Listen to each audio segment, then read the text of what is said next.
Hey, it's Friday. I'm Kade, and welcome to the Beaver Bunch.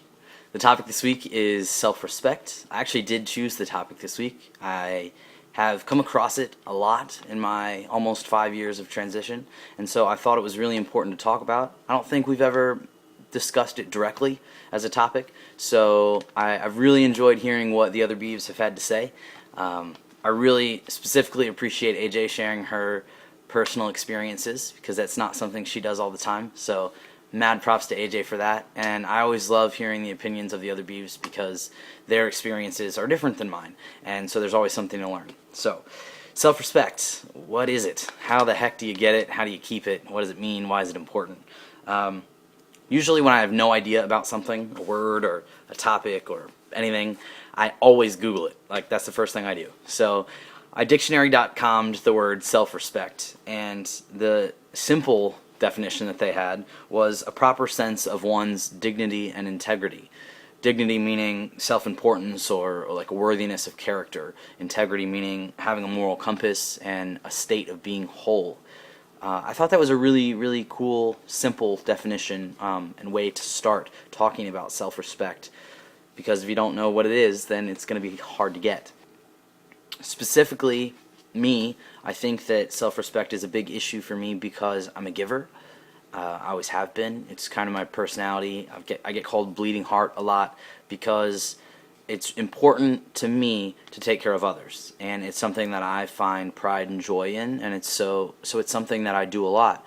I found specifically in relationships, maybe some of you can relate, that I tend to give before I take. And I know other people don't intend to take first, but I kind of go over the top in showing my love through my giving. And so sometimes that backfires, and it took me a long time to learn that the reason that I was being taken advantage of and the reason that I felt like I had nothing left to give was because I was conceding instead of compromising. And they sound very similar. You know, a concession would be to yield to someone else, to say, this is what I want, but we'll go with what you want instead.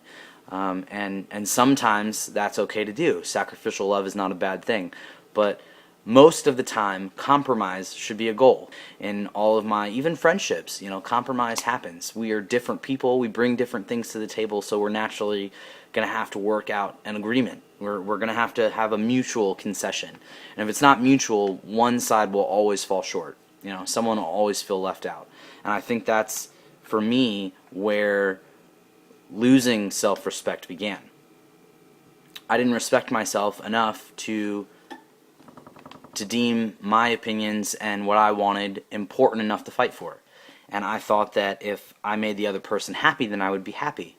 And that lasts for a little while, but eventually you feel empty. You feel like you could give the world and you still wouldn't feel whole. And that's a big statement. It goes back to that integrity, meaning a state of being whole.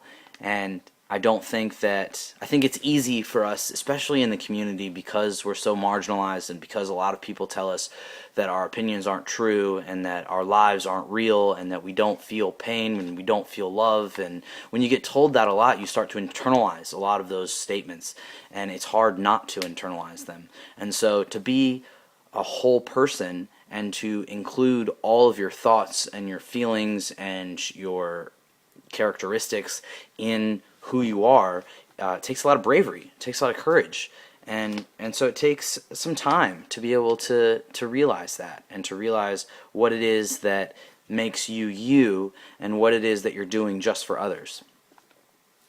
I know that's a lot. I just said a whole lot, so let that simmer.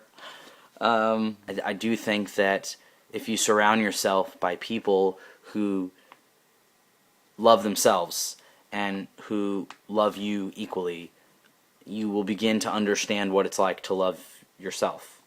I've heard a lot of people in the past, friends and strangers alike, say, I don't deserve respect because. And then they give whatever million laundry lists of reasons why they don't deserve respect. And I think somehow it became this thing where You only deserve respect if you've got your life figured out. You only deserve self-respect if you're successful, or if you're pretty, or if you, have your shit figured out, if you have your ducks in a row. And that's not true. That's not true at all. Every single person deserves self-respect. You should have it, you should earn it, you should keep it, and don't let anybody take it away from you. Everyone has a weakness. Everyone has a flaw. If you think that you don't, then you really need to do some self-reflection, because everyone has one. That's the point of life. It's growing. No matter what age you are, there's always something to learn. So having those weaknesses and those flaws are not a direct correlation to how much respect you deserve.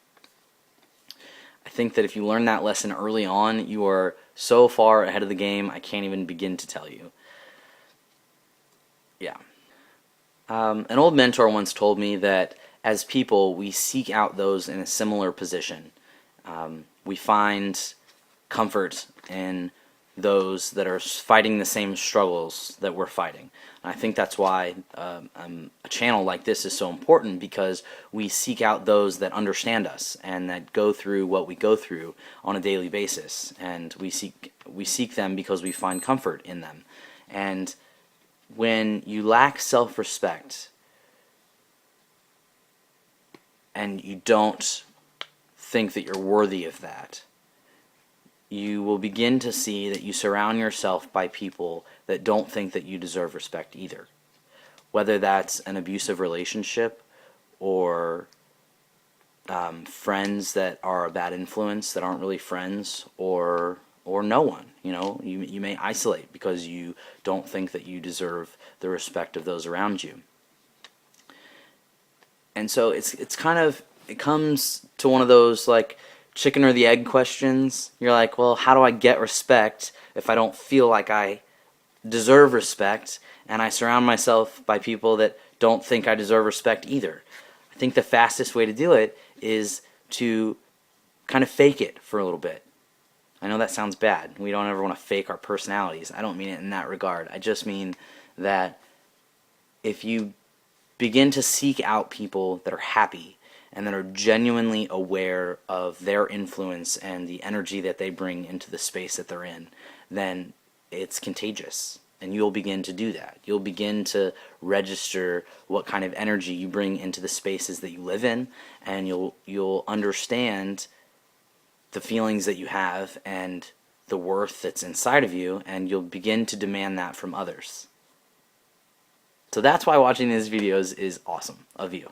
You've already taken the first step, because there is an entire community here that thinks that you're worth it, and you're worth making these videos, and you're worth watching these videos and commenting, and all of the people that continue to spend their precious time being involved in a community like this think that you're worth it. So remember that. Next week I'll be at the Southern Comfort Conference. I think I mentioned that last week. If you're going to be there, hit me up. Drop me a direct message or a comment here. Let me know you're going to be there. I'd love to say hello. If not, then maybe I'll see you in NYC. Have a good weekend, guys. Peace.